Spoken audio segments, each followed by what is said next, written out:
Welcome back to the channel. Today we're out here. We're going to do a walkthrough of the Hobie PA 14. Had some subscribers want me to do a walkthrough of my kayak and how I have it set up for tournament fishing. So stay tuned and we'll get to it.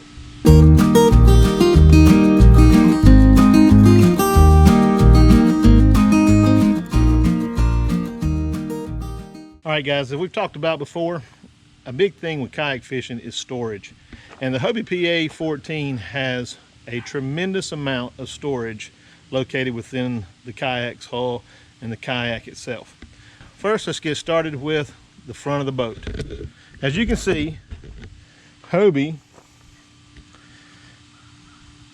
has equipped the PA 14 with a large front hatch.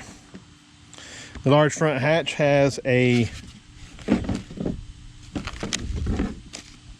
tackle bin up front, or a storage bin, and as you can see, I utilize it well. I keep tackle, I keep extra clothing in case I tip over, extra baits, and I always have my solar powered speaker, so when I get bored, I'm out there, I can play some tunes. This tackle bin also comes out,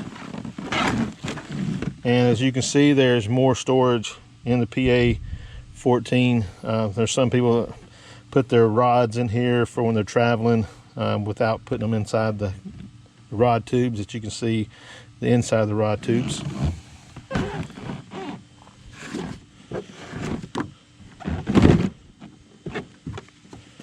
On the newer model of the Hobie PA 14, you can purchase a seal that not only seals here, but you can actually put it around the lid, which I haven't purchased that yet, but that's going to be something that I do in the future. You put it around the lid and it'll actually close down and gives you a better seal for when you're crashing through the waves. And here, even on local waters, you find yourself sometimes during high traffic areas during the summertime, to where the waves are really big, especially with the wake boats and stuff that are out there today. They cause very big wakes, and it's almost like fishing out in the ocean.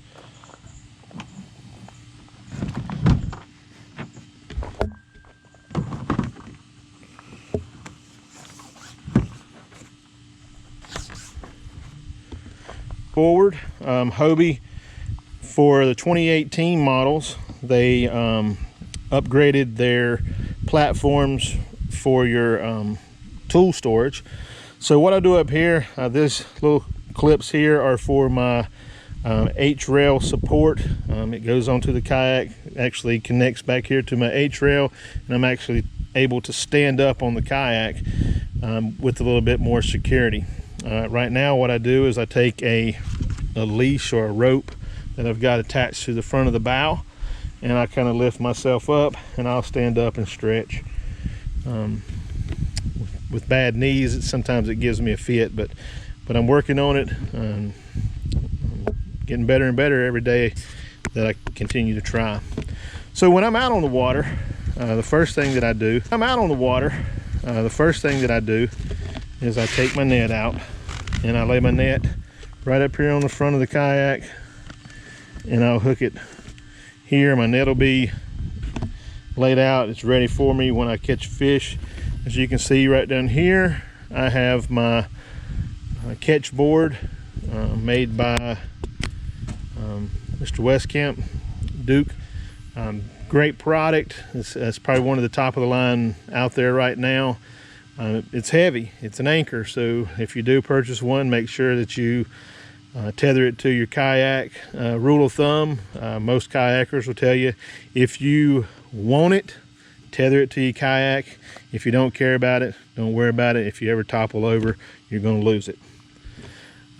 Next thing, as you can see, we talked about storage. The Hobie PA 12, it comes with a large square storage compartment right there in the center. You lift that up and it's got a tackle bin inside of it. and I put my batteries to my depth finder right up underneath my seat. I just scoot it right up underneath there, and then my depth finder comes out here, and I actually have it right there so I can see. Doing videos, as you can see, we all have video mounts on our kayaks for different angles. You're able to put your boom sticks, your camera mounts and stuff located to where you're actually able to pan around and get your shots that you're needed for that that once in a lifetime hook set, or just that lovely paddle through the water, which I do a lot of. Talk about a kayak, and when I tell people about the kayaks, I think the most important part of a kayak it's not only the hull, but it's where you put your butt. Being a kayak tournament angler, we start in the mornings from sun up and go until pretty much sometimes sundown. So you're sitting probably 8, 9, 10 hours on the water, and you want somewhere that's going to be comfortable. You want your butt to be able to be felt once you get off this thing. And as you can see, Hobie has made a good seat. You have controls here on both sides which raise the seat up and down, forward or back. This one actually comes with a BOA system in the very back, as you can see right here. This BOA system, it controls the tension in the back of your seat in order to help you support your lumbar spine. Once again, we go back to tackle storage. Tackle storage, you have a product called Tackle Webs, not sponsored by them at all, but we'll give them a shout out. These guys have done an exceptional job in creating a product that associates with most seats. You can put them on pretty much any kayak. You put them on with bungees and it holds your tackle.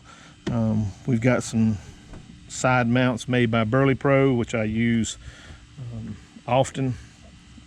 Moving back to the back, as you can see, we have a lot of storage. We have a lot of rods, and when this is decked out, I've got 2 more rods that fit here, and I usually carry about 8 rods with me at a time. As you're out there fishing, you don't have time to stop, retie on another lure every time you want to change. You get out there and you work on studying maps, you work on just all kinds of things in order to kind of get your arsenal ready. But as you can see, okay, we come back here to the back and we have our lunch box. It's where you put your drinks. This is my finesse tackle. It's got my Z-Man products and my BizBait products. We got some chatterbaits, and then we have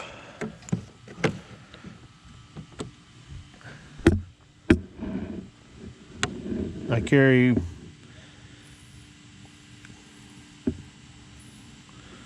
six of those. I've actually got one that's not in there right now, but a 6 3700s in my box. Travels well. I've got it bungee down. I actually made these to connect it to the kayak, so when I travel, I mean, it stays pretty much intact.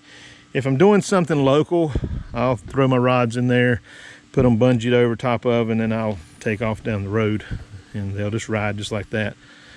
Kind of helps you get in the water faster, get it in and out of the water, and that's a big thing when you're out there on the ramp. You got boaters coming in, and yes, a lot of boaters think the kayakers, we can just take our rigs off and we can throw them over our shoulders and drop them in the water. That's not true. This one right here weighs about 150 empty. Once I get it full, I'm probably looking at 170, 180 pounds. So it's just tough just racking that thing up on the shoulder. If you can, you're a bigger guy than I am, and more power to you.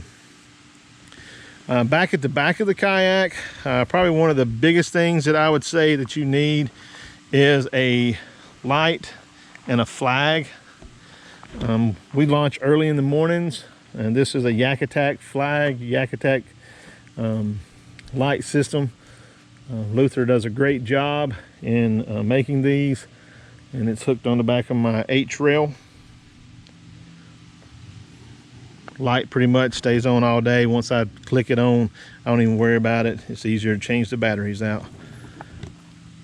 So this is my kayak setup. Like I said, it's efficient. It's the way that I enjoy fishing. In order to get this thing moving on the water, Hobie has come up with an exceptional drive. It is the Hobie Mirage drive. As you look at this drive, you can actually see it has the fins of a penguin. It's the same concept that these guys are using. It's a push-push mechanism, and when you push forward, the fins come forward. When you let go, the fins go back the other way. So when you're in this position, you can see the fins are flat. These fins will be flat up on the bottom of the boat, so it's able to scoot across your sandbars. It's able to get out there in the marshes. And this boat was just designed to get up in the depths and the deeps in the shallow waters where a lot of boaters can't get. I'm sure you can get in there with your paddle boats. I've done it. I've been out there in my Jackson Coosa HD, which is one of my other boats, and we'll do a walkthrough on that coming up. That's one of my river boats. It's the one that I take out on the river. Great boat. Made by Eric Jackson and Jackson Corporation. Well, guys, appreciate you stopping by once again. Appreciate you checking out the channel. Like I said, this is just a quick video. Someone's wanting me to get out here and show off my kayak and just show my walkthrough of how I set my yak up before tournament fishing. Matter of fact, it's pretty much, it's clean today. I'm getting ready for a big tournament out at Santee with Queen City Kayak Bass Fishing. It's going to be event number 9. It's down at Santee Cooper, South Carolina. Check us out. You can check us and follow us with Tourney X. You'll be able to find and watch a live leaderboard. Starts next weekend, next Saturday. That's going to be the 25th of July. We'll be at Santee Cooper, and we'll be out there with our kayaks and our friends and our buddies. We're going to be practicing safe distancing for the COVID-19. So guys, we're out there together. We're out there enjoying what God has blessed us with. And like I said, thanks for watching the channel. Thanks for giving me a thumbs up, subscribe, leave me a comment, let me know what you're looking for, and I'll see what I can do. Peace out, be good, God bless you, and we'll catch you on the next one.